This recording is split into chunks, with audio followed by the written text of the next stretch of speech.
مفاجأة تهز أمريكا وترامب في صدمة كبيرة. الصين أمدت إيران ودعمتها بقمر صناعي للتجسس واستهداف القواعد العسكرية الأمريكية في المنطقة منذ بداية هذه الحرب. النهاردة الأربعاء 15 أبريل 2026 الساعة الآن 1 ظهرا بتوقيت القاهرة. تحقيق عظيم جدا الحقيقة لصحيفة فاينانشال تايمز البريطانية نشر بالأمس مساء، بيتكلم فيه عن قمر صناعي صيني للتجسس. القمر الصناعي الصيني للتجسس ده إيران اشترته أو اتعاقدت مع الصين عليه في شهر سبتمبر 2024. الطرف اللي اتعاقد من الصين هي شركة اسمها ايرث اي، وهي مقربة من الحكومة الصينية، والشركة اللي بتشغل القمر الصناعي اسمها امبوسات، وهي شركة أيضا مقربة من الحكومة الصينية. والطرف الإيراني كان الحرس الثوري، قوة الفضاء الجوي في الحرس الثوري الإيراني، ودفعوا 36 مليون دولار. ايه حكاية القمر الصناعي ده؟ ده قمر صناعي متطور جدا، نقل إيران نقلة كبيرة جدا في موضوع صور الأقمار الصناعية وتحديد الأهداف العسكرية. كانت إيران عندها منظومة أولى اسمها ظفر 2، كانت الصورة فيها الريزوليوشن بتاعها أو الجودة بتكون سيئة جدا، تقريبا بتجيب صورة كأنها من على بعد 25 متر. بعدين طوروا نظام آخر للأقمار الصناعية أو قمر صناعي آخر اسمه نور 2. نور 2 ده كانت الصورة تقريبا بتجيب الجودة من على بعد 12 متر ونص.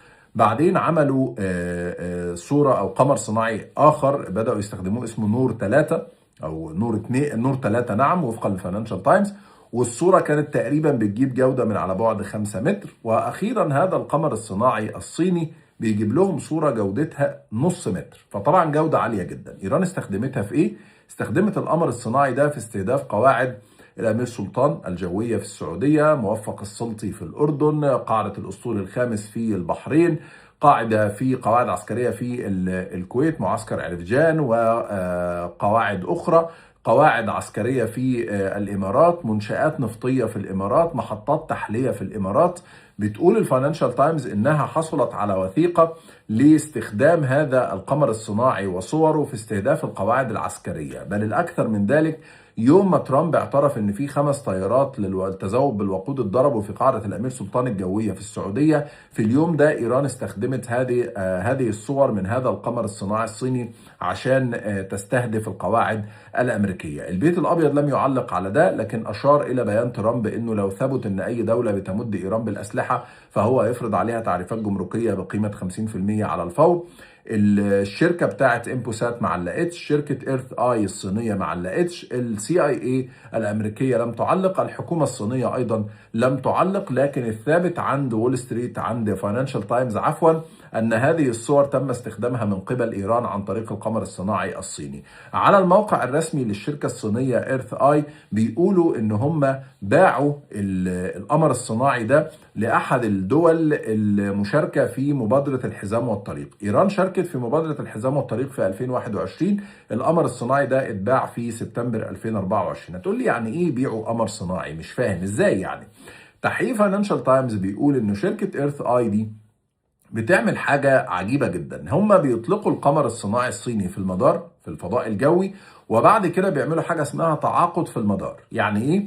يعني تعالى يا ايران، انت عايز القمر الصناعي ده، انا هبيعه لك بقيمة كذا. طيب هيشغلوه ازاي؟ هنا بتظهر شركة اسمها امبوسات، وهي شركة صينية مسؤولة عن الانفراستراكشرز وعن القدرة التشغيلية بتاعة القمر الصناعي. في ميزة مهمة جدا في القمر ده، وده اللي مخلي ايران قدرت تستهدف القواعد العسكرية الامريكية بسهولة. ايه؟ اسرائيل وامريكا قالوا ان هم ضربوا الاقمار الصناعيه العسكريه الايرانيه في بدايه الحرب، ودمروا المركز بتاع القوه الفضاء الجوي التابعه للحرس الثوري. مش كده؟ القمر الصيني اللي احنا بنحكي عنه فاينانشال تايمز بتتكلم عنه، القواعد بتاعته مش في ايران اصلا. يعني ايه؟ يعني جزء من التعاقد ان شركه امبوسات بتقول للحرس الثوري انا هشغل لك القمر الصناعي ده وهعمل لك كل حاجه وهاخد الاوردرز منك، لكن هعمل المحطات بتاعته في اي مكان في العالم. فيبقى صعب استهدافه، صعب تدميره، صعب القضاء عليه، وانا كصين هفضل انكر واقول انا ما عملتش حاجه، انا ما قربتش منك، انا ماليش دعوه بيك، انا ما بمدكش باي معلومات. الشركات دي شركات مدنيه، شركات كوميرشال تجاريه، انا ماليش علاقه بيها كحكومه صينيه.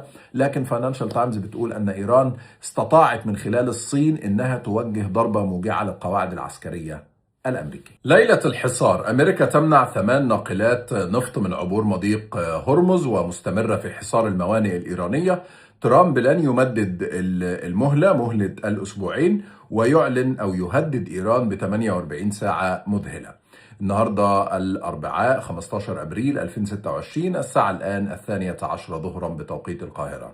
ليلة الحصار، الولايات المتحدة الأمريكية مستمرة في حصارها للسفن القادمة عبر مضيق هرمز إلى الموانئ الإيرانية، أو السفن اللي بتحاول تخرج من موانئ إيران إلى مضيق هرمز عشان تصدر النفط الإيراني أو أي سلع أخرى.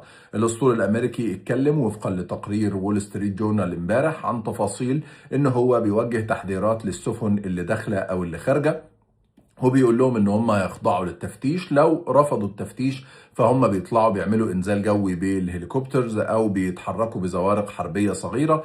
دونالد ترامب هدد اكثر من مره لو ايران ضغطت او حاولت تواجه هذه الزوارق الحربيه او حاولت تواجه الاسطول الامريكي، فهيكون في عنف وقصف امريكي مباشر لمواقع ايرانيه. ترامب نشر على حسابه الرسمي على منصته الخاصه تروث سوشيال تقرير بيتكلم ان ايران سينفذ احتياط النفط بتاعها في خلال ايام او اسابيع لو استمر الحصار الامريكي. وترامب بيقول ان هو ناجح جدا في القصه دي، لكن الكلام ده عكس اللي فاينانشال تايمز ووكاله بلومبرج قالوه النهارده الصبح وامبارح بالليل. في تقريرين بيتكلموا انه لا، ايران ممكن تصمد عبر طرق اخرى، منها خطوط انابيب، منها وسائل اخرى لتصدير النفط. وهي اصلا كانت الفتره اللي باعت فيها باسعار غاليه في ال 45 يوم اللي فاتوا ممكن تخليها تصمد مثلا شهر او شهرين كمان، مع رهان على تدخل الصين او بعض الاطراف الاخرى. وبالتالي ترامب مستمر في البروباجندا الترامبيه الامريكيه بتاعته، لكن التقارير الاقتصاديه بتقول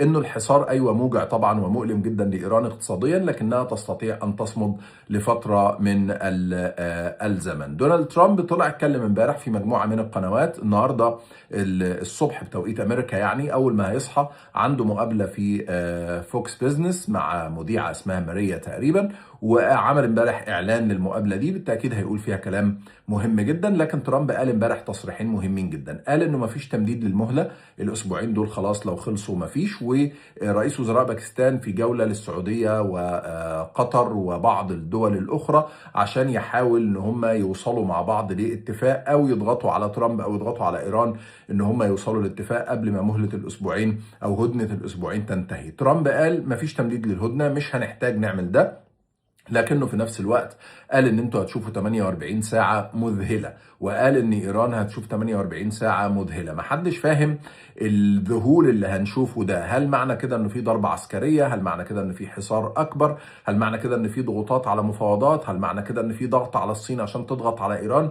الحقيقة محدش ممكن يتنبأ بما يدور في عقل المجنون البرتقالي دونالد ترامب، لكن الراجل يبدو انه واثق جدا. في تقارير امريكية بتتكلم ان هو طلب من جيدي فانس وستيف ويتكوف وجاريد كوشنر ان هم يحاولوا يتحركوا في جولة مفاوضات جديدة. هو عايز يخلص الامر بالمفاوضات، لكن تهديداته الفارغة والمستمرة مش هيبطلها، لان هو ده دونالد ترامب، وده اللي كتبه عن نفسه في كتاب فن الصفقة لما نشره سنة 1987. تعالوا نشوف العالم بيتعامل ازاي مع هذا المجنون البرتقالي وقرار حصاره لمضيق هرمز. وول ستريت جورنال بتنشر تقرير مهم ان المملكة العربية السعودية تضغط على الولايات المتحدة لرفع الحصار المفروض على مضيق هرمز. السعودية بتضغط على أمريكا لرفع هذا الحصار، العودة إلى طاولة المفاوضات، خوفا من أن يؤدي تحرك الرئيس لإغلاق مضيق هرمز إلى دفع إيران إلى التصعيد وتعطيل طرق شحن مهمة أخرى. مسؤولين سعوديين في مجال الطاقة أبلغوا وول ستريت جورنال أن المملكة حصلت على تعهدات من الحوثي بعدم مهاجمة السعودية أو السفن بتاعتها اللي بتمر من مضيق باب المندب. السعودية أبلغت أمريكا أيضا أن الوضع لا يزال متقلب، وأن الحوثي بيدخل الصراع بعدوانية أكبر لو دفعته إيران إلى ذلك، وأن الحوثيين ربما يبدأوا في فرض رسوم على السفن العابرة. السعودية حذرت من أن إيران قد تنتقم بإغلاق مضيق باب المندب، وهو ممر حيوي في البحر الأحمر يشكل شريان مهم لصادرات المملكة النفطية المتبقية. الرفض السعودي الحالي هو مؤشر على المخاطر والقيود التي تواجه الجهود الأمريكية لفتح مضيق هرمز الذي أغلقته إيران في وقت مبكر من الحرب عبر مهاجمة السفن في الممر المائي. بتقول وول ستريت جورنال: لا تريد دول الخليج أن تنتهي الحرب بإيران مسيطرة على مضيق هرمز شريان حياتها الاقتصادي، لكن العديد منها بما فيها السعودية تضغط على الولايات المتحدة لحل القضية عبر طاولة المفاوضات وتسعى لاستئناف المحادثات وفقا لمسؤولين إقليميين. أنا هنا عايز أتوقف شوية عند وول ستريت جورنال ونيويورك تايمز، لأنه يا جماعة أنتوا حيرتونا والله، يعني فعلا حيرتونا. هو موقف السعودية عند الصحف دي إيه؟ السعودية عايزة إيه في رواية الصحف الأمريكية؟ هي السعودية عايزة ترامب يكمل المهمة زي ما محمد بن سلمان قال له، زي ما انتوا وول ستريت جورنال ونيويورك تايمز وواشنطن بوست نشرتوا في ال 45 يوم اللي فاتوا؟ ولا السعودية مش عايزة تصعيد وعايزة مفاوضات زي ما انتوا برضو ناشرين دلوقتي؟ هي المملكة العربية السعودية مشاركة في الحرب وداعمة ليها وعايزة ترامب يقضي على إيران زي ما انتوا نشرتوا قبل كده؟ ولا المملكة العربية السعودية بتضغط على ترامب لعدم حصار مضيق هرمز عشان اقتصادها ما يتأذيش؟ هي السعودية عايزة تتخلص من إيران تماما وتقضي على سيطرتها على مضيق هرمز زي ما انتوا قلتوا وبالتالي مشجعة ترامب في حربه؟ ولا السعودية قلقانة من انه إيران تضرب مواقع داخل المملكة وفي دول الخليج وبالتالي عايزة الموضوع يخلص بالمفاوضات؟ يا جماعة ما تحيروناش معاكم.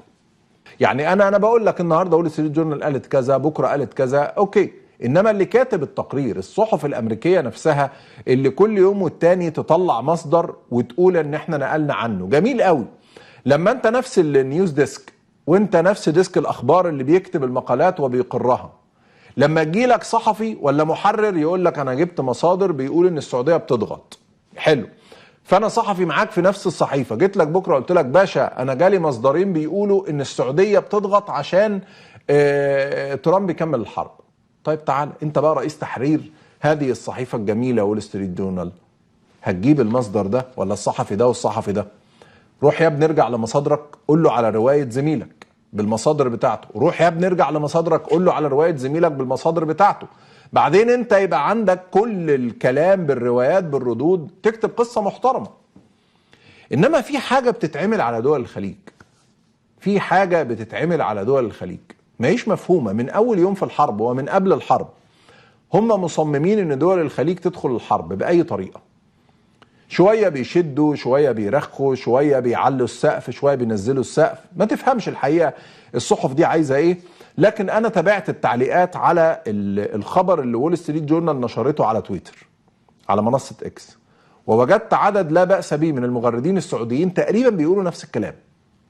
هو يا جماعة انتوا حيرتونا، هو ايه موقف المملكة بالنسبة لنا يعني؟ لان احنا ما بقناش عارفين انتوا عايزين ايه.